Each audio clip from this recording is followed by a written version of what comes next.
Steven Universe and Star vs. the Forces of Evil are the same show. Let me explain, and stop me if any of this sounds familiar. The show is about a teen with otherworldly origins learning to control their powers on Earth. The source of the main character's powers is a magical item passed down to them from their parents. The main character also possesses a physical feature passed down from their parents that symbolizes their otherworldly origins and the role that they are expected to fill in the future. These features are also affected by the emotional state of the character. The main character is scared of taking up the mantle of their famous parent and seeks to live a normal life.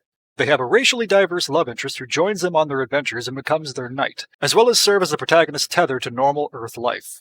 The main character's father is a fat, bald, bearded man who is childish and neglectful of his duties. The main character's mother is revealed near the end to be a worse person than we initially thought. The short, scratchy-voiced, green-skinned villain of the first two seasons is redeemed in Season 3, partially due to the emergence of an even bigger threat. Other villains include a pink-skinned female character with abandonment issues, and a female character who is basically Hitler.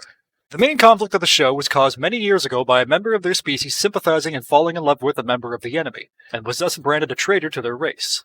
The show deals with themes of prejudice towards an inferior species that the main character fights against. The first season of the show is lighthearted and follows a monster of the week pattern, but the later seasons reveal that the baddies were actually victims of a tragic past. The show has a disappointing, morally abhorrent conclusion that divided the fans and hurt the credibility of the show. The protagonist has a Super Saiyan form that is emotionally triggered and greatly increases their powers. The show has a lot of interesting worlds and cultures, but unless the main character is involved, they are all pretty much ignored.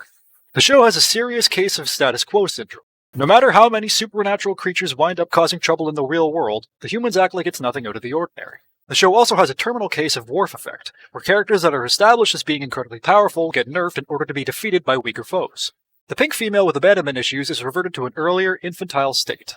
The protagonist manages to help amnesia victims recover their memories. And the lines between the supernatural world and the human world are erased, as humans and monsters now live together as neighbors.